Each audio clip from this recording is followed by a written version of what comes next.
Le greffon non recouvert peut-il survivre? Faut-il conserver un bandeau épithélial pour la portion non recouverte? Avantage, la profondeur du vestibule n'est pas modifiée. On soulève, on glisse quelque chose, on remet. D'accord?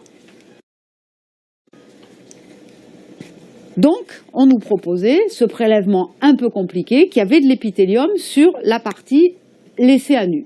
Donc, on se lance. Nous, dès qu'une technique sort, allez, on se dit on va s'y mettre.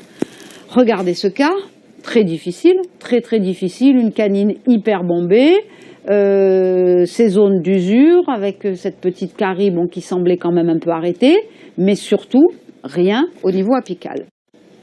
Donc, on va appliquer cette technique. On garde de l'épithélium, on remet le lambeau dans la position adéquate, mais sans vous embrouiller, il faut simplement comprendre que dans la zone interproximale, là, il ne fallait pas d'épithélium, n'est-ce pas?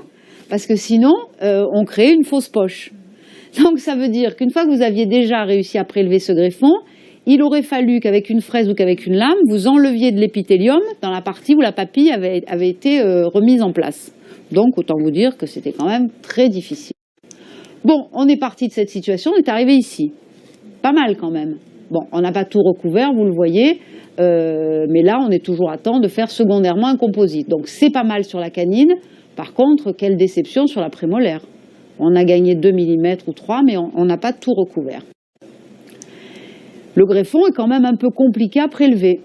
Et puis, il comporte donc sur cette petite bande une zone où on va vraiment pas pouvoir, n'est-ce pas, recouvrir complètement. Donc, cicatrisation de deuxième intention sur cette petite bande.